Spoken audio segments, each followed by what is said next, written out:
En aquel tiempo llevaron a Jesús un endemoniado mudo, echó al demonio y habló el mudo. La gente decía admirada: nunca se ha visto en Israel cosa igual. En cambio, los fariseos decían: este echa a los demonios con el poder del jefe de los demonios. Jesús recorría todas las ciudades y aldeas, enseñando en sus sinagogas, anunciando el evangelio del reino y curando todas las enfermedades y dolencias. Al ver a las gentes, se compadecía de ellas, porque estaban extenuadas y abandonadas, como ovejas que no tienen pastor. Entonces dijo a sus discípulos: la mies es abundante, pero los trabajadores son pocos. Rogad pues al dueño de la mies que mande trabajadores a su mies. Palabra del Señor. Gloria a ti, Señor Jesús. En tiempos de Jesús no faltaban las vocaciones, usando el término en un concepto amplio, porque quizá no es lo mismo que hoy en día. La tribu de Leví, por norma en Israel, estaba dedicada a auxiliar a los sacerdotes en el culto en el templo. Por lo tanto, era una cuestión de familia, de casta, ser, no digo sacerdote, pero sí ayudante en el templo de Jerusalén. Además estaba la casta sacerdotal y después estaban otro tipo de personas que sin ser sacerdotes ni tampoco levitas, sí que estaban dedicados a lo que podíamos llamar equivalentemente la evangelización. Serían, por ejemplo, los fariseos. No faltaban, había muchos. ¿Cómo es entonces que dice el Señor que veía a la gente, dice, extenuada y abandonada? ¿A qué se refiere? Si había vocaciones, muchas, ¿por qué dice que estaban extenuadas y abandonadas? Extenuadas significa agotadas, estaban sin aliento. Abandonadas es que nadie las cuidaba. Extenuadas significa que a esas ovejas, la comparación la usa Jesucristo entre los fieles y las ovejas, sin deseo de faltar el respeto a nadie, las llevaban de un lado a otro, pero no las alimentaban. Les quitaban la lana, la leche, las ordeñaban, pero no las alimentaban. Estaban extenuadas, estaban agotadas y abandonadas. Eso tiene algo que ver con la situación nuestra hoy en día.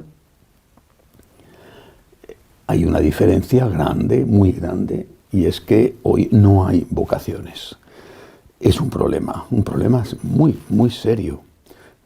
Pero claro, no hay vocaciones porque apenas hay jóvenes en las iglesias y porque en muchos sitios apenas hay hijos en las familias.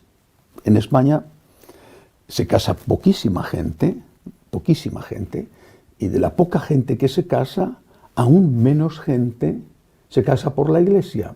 El año pasado, solo 1 de cada 10 matrimonios fue por la iglesia y el número de matrimonios fue muy bajo. Es verdad que el año pasado esto estuvo marcado por el desarrollo de la pandemia, pero aún así, el número de niños en un país como España hace ya mucho tiempo, muchos años, que no se alcanzó la tasa de relevo, ese 2,1 hijos por mujer fértil que es necesario para que la población se mantenga. El año pasado en España se perdieron 150.000 habitantes, es decir, 2020 terminó en España con 150.000 personas menos que 2019, naturalmente en parte debido a las muertes extraordinarias de la pandemia. Pero no solo eso, también las muertes normales y que no nacen niños. ¿Cómo va a haber vocaciones si no hay familias? ¿Cómo va a haber vocaciones si no hay niños en las familias? Es francamente difícil. Y ese no es un problema que afecte solamente a España. Incluso naciones donde por tradición el número de hijos era muy grande, pienso en países como México, por ejemplo, con una tasa de natalidad elevada, Ahora ya es cada vez más frecuente que los jóvenes también demoren el tiempo en casarse, que vivan juntos sin casarse, o que si tienen hijos tengan uno o dos. Aún, por supuesto, la tasa de natalidad es mayor que en España o en Italia, pero aún así se ve que hay una tendencia a igualarse, es decir, a que cada vez haya menos hijos en las familias y cada vez haya menos familias, como debe de ser desde el punto de vista católico para los católicos, constituidas. Tenemos un problema. Pero no es el único problema el que no haya niños y por lo tanto sea más difícil que haya vocaciones. ¿Qué sucede con los pastores que hay ahora? ¿Con los que están? ¿Están contentos sus feligreses con ellos? Sin duda que muchos dirán que sí, que están contentos o incluso muy contentos. Y sería una injusticia y faltar a la verdad generalizar y decir que los pastores en la Iglesia Católica son malos pastores. Hay muchos buenos sacerdotes, sacrificados sacerdotes, que en este tiempo de pandemia, por ejemplo, han estado al lado de su pueblo y ahí están en todos los países, algunos incluso en números elevados, los sacerdotes que han muerto contagiados por el virus por haber estado al lado de su pueblo, por no haberse ahorrado los riesgos, los peligros, o en todo caso también como un ciudadano más se ha contagiado, no necesariamente porque ha estado haciendo su labor pastoral. Hay muchos buenos sacerdotes, de verdad que los hay, pero hay otros casos en que esto no es así.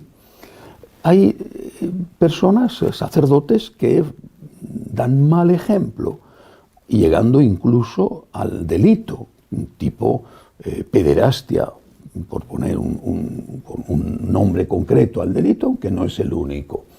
Hay sacerdotes que dan mal ejemplo. Creo que eso es algo en lo que hay que continuamente trabajar. Cada uno de nosotros tenemos que hacer el esfuerzo por avanzar hacia la santidad con honestidad, con todas las fuerzas que tenemos.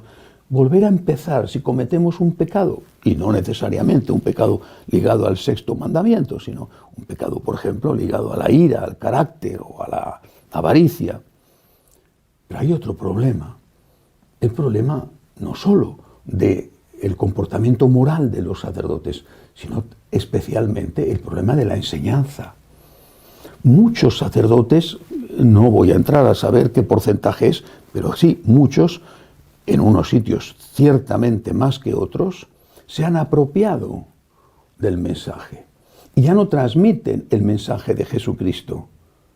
Ya no dicen lo que Jesucristo dijo, lo que la Iglesia enseña, sino que dicen lo que ellos opinan, lo que ellos creen. Se han apropiado del mensaje, se han convertido en los dueños del mensaje. Y aunque no lo digan explícitamente, están diciendo: habéis oído que Cristo os dijo, pero yo os digo. Los ejemplos son innumerables. Y hay una parte de los católicos practicantes y de los no practicantes, pero también de los católicos practicantes que aplauden este tipo de pastoral. Yo lo sé por lo que me llega. En muchas parroquias hay los feligreses, los pocos que vayan, hay feligreses que están muy contentos con estos sacerdotes. Incluso consideran que son buenos sacerdotes. Incluso consideran que eso es lo que hay que hacer y que eso es lo que hay que ser. Repito, me llegan noticias continuamente, recibo correos electrónicos llenos de dolor y de amargura, donde algunos comentan que otros feligreses aplauden, por ejemplo, que el sacerdote dé la absolución colectiva, sin más. No digo solo momentos especiales como el de la pandemia o como una peregrinación masiva que ahora no tienen lugar, sino en condiciones normales. Hay feligreses que están muy contentos con que los sacerdotes den la comunión a todo el que se presenta, aunque vivan en concubinato, aunque estén casados por lo civil o aunque simplemente convivan sin casarse. Una señora me escribía el otro día del enfrentamiento con su hermana, también católica practicante, que defendía al sacerdote porque da la comunión a todo el mundo. Parejas que no van a misa habitualmente, que van de vez en cuando, comulgan, parejas que conviven sin casarse, parejas heterosexuales, comulgan cuando quieren comulgar, o parejas que están casadas por lo civil teniendo un matrimonio anterior, comulgan habitualmente. Ese es un buen sacerdote. Es un problema muy grave, porque se ha perdido en una parte importante de los católicos practicantes, se ha perdido aquello que se llama el sensus fidei, el sentido de la fe. Se ha perdido. Y aplauden a aquellos que están enseñando mal. No sé si también aplauden a los que están obrando mal, pero desde luego sí aplauden a los que están enseñando mal. E incluso atacan, critican y agreden, al menos verbalmente, a que se atreve a decir, pero esto no está bien, pero la liturgia tiene que celebrarse de un modo determinado, pero es que la comunión tiene que hacerse en gracia de Dios, es que no todo el mundo puede acercarse a comulgar, aunque sí todo el mundo sea bienvenido a la iglesia. Estos pasan por ser retrógrados, rígidos, anticuados, como si en este momento defender la palabra de Dios y lo que la iglesia ha enseñado siempre fuera algo contrario a lo que hay que hacer, a lo que hay que ser. Necesitamos pastores. Necesitamos buenos pastores. Necesitamos santos pastores. Pero al menos necesitamos pastores que enseñen lo que Cristo enseñó. Hay infinidad de sectas. Infinidad. No creo que nadie sepa cuántas hay. En algunos países de América proliferan como las setas en otoño. En cada esquina hay una capilla de una secta con un nombre pintoresco. Bueno, ¿por qué estos sacerdotes no hacen su iglesia? Es más honesto. Si no estás de acuerdo con la enseñanza de Cristo, si no estás de acuerdo con la enseñanza de la iglesia, ¿por qué no haces tu propia iglesia?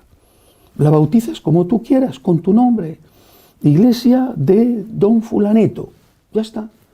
Y va la gente sabiendo a dónde va. Yo estoy yendo a la iglesia de esta persona que enseña que va la gente sabiendo a dónde va. Pero esos sacerdotes que enseñan contraria a la doctrina son como aquellos sepulcros blanqueados de que hablaba el Señor, que se pisan sin darse cuenta y uno se hunde en ellos. Y estas ovejas, aunque estén incluso contentas porque tienen un párroco, un sacerdote que les permite hacer lo que quieran, esas ovejas, incluso sin saberlo, están extenuadas y abandonadas, como ovejas que no tienen pastor. Pidamos al dueño de la mies que mande obreros a su mies, a ser posible que sean santos, pero desde luego que por lo menos enseñen bien. Y esto es urgente, porque si no hay buenos pastores, es mucho más difícil para los laicos llegar a esa santidad a que todos tenemos que llegar. Que así sea.